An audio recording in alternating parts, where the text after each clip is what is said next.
Thomas Fried here. So, how is it possible that this administration, Congress, and the Federal Reserve Bank, none of them seem to understand that energy policy is the problem in America today, and that's what caused the inflation, not monetary policy. Energy policy. If you remember, on Joe's first day in office, he issued a bunch of executive orders that closed the door on the future outlook of petroleum, which is a futures market. He canceled the Keystone Pipeline, he canceled the permits, he canceled the leases, and he's been slow walking everything since, claiming to be supporting it. He's not, he's suppressing it. He took it offline and shut it down. And what happened? Immediately, the price of gasoline and diesel oil almost doubled, started rising and going up dramatically, very quickly. Now, that energy, gasoline, diesel oil, is a cost component of every single step in our manufacturing, production, and distribution and consumption cycles here in America. It raises the cost of every single step. It raises the cost of the farmer. It raises the cost to the trucks. It raises the cost of the factory. It raises the costs to transportation to get to and from work. It raises the costs for the distribution of the last 50-mile leg. It raises the costs of the stores to keep the lights on because the electrical utilities all charge more when they have to pay more for the oil to run the plants or the gas to run the plants, which Biden also shut down. So because of his intentional energy policy of intentionally increasing the price of gas, gasoline, diesel oil to try and drive people away from them and into an electrical EV electrification that the country simply wasn't ready and isn't ready and won't be ready for many years because there is no grid to support a larger electrical demand. Electrifying everything right now will simply result in the government needing to take over the utilities and ration electricity because there won't be enough if you don't use the oil and gas. So energy policy is what cascaded into the costs of every single product on every single store shelf in every single store in every single city in every single county in every single state in America.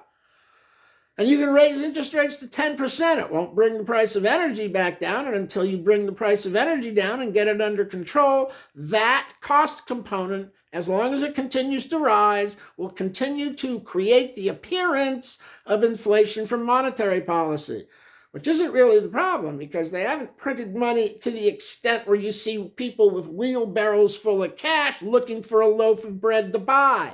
That's not the problem. All the money ended up on Wall Street, which is booming. And because of the inverted yield curve, with the short-term rate being higher than the long-term rate, the banks aren't lending and capital is drying up for Main Street. Main Street is dying for lack of access to capital, while Wall Street booms because they're rolling in it. But this isn't true monetary inflation. They did print too much money, but they didn't put it into circulation in a way so that there was too much in the hands of the people. They basically took the work away from people and passed money out for you to be able to live month to month under COVID. And now all that money's been spent and the people weren't working, so they weren't saving. So savings are drawn down, credit is maxed out. People are drawing on their 401ks and their IRAs to make ends meet. People are taking second jobs, as which the employment reports show, and seniors are going back to work because Social Security doesn't cover the cost anymore. Meanwhile, rent's still going up, food cost is still going up, energy is going up again. So it's going to be another wave of inflation. Maybe not, because people are anticipating Donald Trump coming back into office after the November election, and that means you only got to hang on for another 6 months before the energy policy will be reversed and prices can hopefully be brought down at least a little bit to recover from these terrible Bidenomics and Biden inflation policies that were intentionally created without understanding the consequences that will result to society as an effort of not just pushing people to buy and use electrical vehicles and electrification, but of taking away the cheap, cost-efficient alternative that currently exists that isn't being replaced before they take it away. So the real problem is energy policy, and inflation and the costs and the situation on Main Street are going to continue to deteriorate, seriously deteriorate, until the energy policy problems are fixed. And you go back to a policy of, I'm sorry, drill, baby, drill. That's the only way to bring back down. You want to finish that Keystone Pipeline. It's not too late. You want to start leasing again with California and in Alaska and in the Gulf, and you want to fast walk the permits instead of slow walking them, and repeal again all the regulations they put in place to interfere with the efficient production of oil and gas. That's the key. Cheap energy is everything. Cheap energy is everything. We should be building nuclear power plants. If they were serious about electrification of the country, that's the first thing you would do, is build nuclear power plants to provide the grid to create the electrical base to support the use, the increased use. Windmills and solar panels aren't going to get you there. They're going to take everything down, put it offline, and then the liberal socialists will be yelling for government to intervene and take over the utilities because the private utility operators are not doing it right and there isn't enough. Oh, isn't that sweet? The politicians create the problem that enable them to take over the operation of the system and really start to politicize and attack their political opposition by denying them energy in the countryside and rationing it all to their radical supporters in the cities. That's what happens when socialists take over. They take over the media, they take over the military, and they take over the utility grid to control energy. Because energy is everything. If you have cheap energy, you can produce, you can experiment, you can be creative, you can be productive and produce more than you need and sell the surplus and have a business. When energy is expensive, you can't afford to get to work 5 days of the week, and no one can afford to buy the goods that are for sale. So economy shuts down. It just shuts down. And the problem is particularly exacerbated when there's no capital lending to replace the money that is destroyed by every month's repayments of the existing loans. As those loans are repaid, that money is destroyed. It's removed from circulation. It's marked off the books at the bank. If you don't lend more money back into circulation, ultimately you reach the situation where there isn't enough currency in circulation for lack of lending for everyone to be able to make their payments each month. And it starts a vicious cycles of foreclosures and defaults that cycle down and pull everything with it into the